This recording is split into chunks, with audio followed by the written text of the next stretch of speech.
आँपलाई मिठो पारेर खान चाहनुहुन्छ भने यसलाई टक्क लगाएर फ्रिजमा 2-4 घन्टा राख्नुहोस्। चिसो पसेपछि आँप भनेको एकदम मिठो हुन्छ।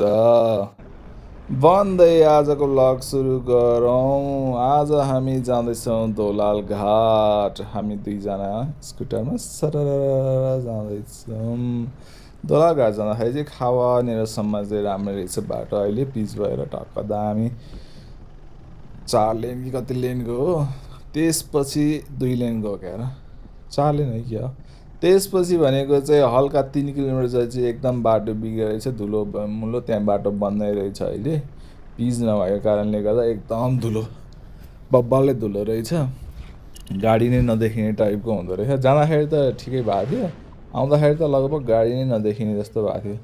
त्यसपछि हामी पुग्यौँ 0 किलो। यहाँनिर गएर हामीले खायौँ चिसो पानी। Because it's freaking hot. बब्बाले गर्मी छ आजकल चाहिँ है नेपालमा।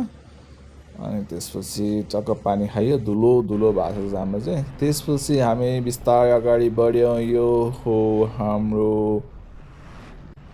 हाम्रो 5 खाल बजार। 5 खाल बजारमा यहाँ चाहिँ बाटो राम्रो छ। फेरि ठुलो बाटो छ, पिच बाटो, खाली सडक। सननाना गयो तर गर्मी चाहिँ यस्तो बवाल छ कि कुरै नगरौँ।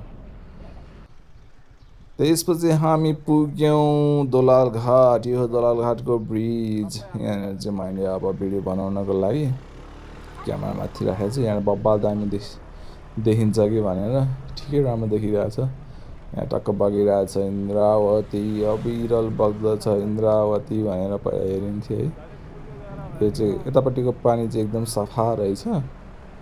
तर उतापट्टि के भन्छ त्यसलाई अर्को खोला, त्यो चाहिँ हल्का फोहोर नै रहेछ। दुईवटा जोडिने ठाउँ हो नि त यो दोलाघाट भनेको त। यहाँनिर हामी पुग्यौँ दोलाघाट बजार। यो चाहिँ हो लोकल बजार। यहाँ चाहिँ पाइन्छ माछा साछा। यहाँको स्पेसल भनेको चाहिँ माछा नै हो। हामी त्यहाँनिर गयौँ। स्कुटरलाई पार्क गऱ्यौँ हामीले। अनि हाम्रो यस्तो सगराजी यहाँ हुनुहुन्छ। एकदमै गर्मी भएर उहाँ थाक्नु भएको छ। के गर्ने भनिरहनु भएको छ। उहाँ एकदम गर्मी भएछ। त्यसपछि हामी गयौँ नजिकैको एउटा चिसो पसलमा। त्यहाँ गएर हामीले खायौँ आइसक्रिम। सपोटाले चाहिँ आइसक्रिम खानुभयो। मैले चाहिँ हल्का कम गरिरहेको छु आजकल यो ड्रिङ्क्सहरू खानलाई। त्यसपछि हामीले खायौँ पानीपुरी। तातो मौसममा पिरो अमिलो पानीपुरी खान छुट्टै मजा छ। फेरि क्वाप्प हामीले खायौँ पानीपुरी। यसो सकुराजीले नि अलिअलि खानुभयो किनभने उहाँले भर्खर आइसक्रिम खानुभएको थियो। तैपनि उहाँले खानुभयो। पानीपुरी चाहिँ एकदम मिठो थियो। गर्मी भएर होला अमिलो पिरो चाहिँ एकदम मिठो भयो। त्यसपछि हामी अलिकति माथितिर लाग्यौँ। माथि चाहिँ सननाना गयौँ। त्यहाँबाट हल्का दामी देखिन्छ भनेर होइन। अलि माथि गएपछि चाहिँ यहाँनिर चाहिँ छ चौतारा र उता 12 बिसे जाने बाटो छुट्टिने ठाउँ छ यहाँनिर चाहिँ। त्यहाँ एउटा बब्बाल ठुलो पिपलको बोर्ड पनि छ। त्यहाँ तलमा बस्न चाहिँ एकदम रमाइलो थियो। त्यहाँ चेकिङ पोइन्ट पनि हो।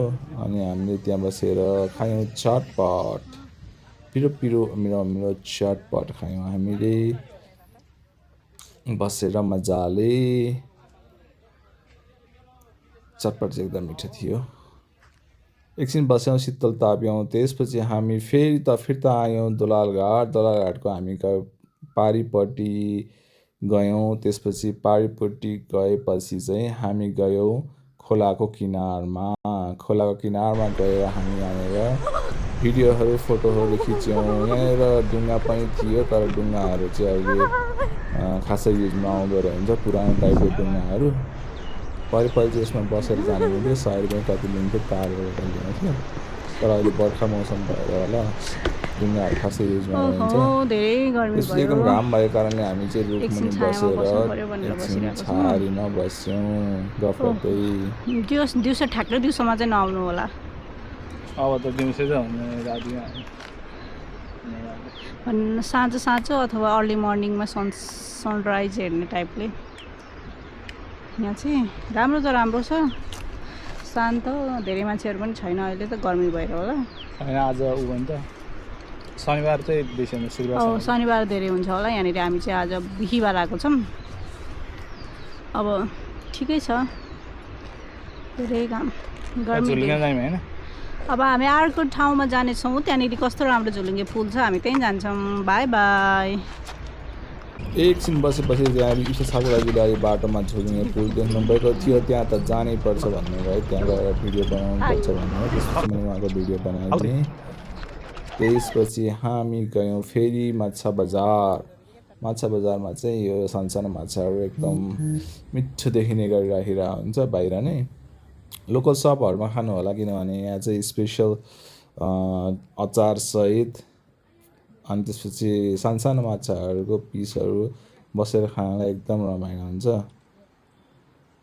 यहाँनिर साइडमा चाहिँ नदी बगेको हेर्दै खान मजा आउँछ यो माछा चाहिँ साकुराजीले नि हल्का माछा ट्राई गर्ने उहाँ चाहिँ एकदम माछा खान डराउनुहुन्छ त्यसपछि हामी गयौँ नजिकैको रेस्टुरेन्ट त्यहाँनिर रहेछ एउटा राम्रो एम्बियन्स भएको रेस्टुरेन्ट दोलालघाट समथिङ के भन्ने त्यहाँनिर बसेर हामीले खायौँ सी मोमो र लस्सी खायौँ लस्सी र सी मोमो एकदमै मिठो थियो त्यहाँ तपाईँ भिजिट गर्न सक्नुहुन्छ यसरी आजको हाम्रो दिन यसै गरी बित्यो हल्का गर्मी नै थियो तैपनि रमाइलो नै भयो धन्यवाद हेर्नुभएकोमा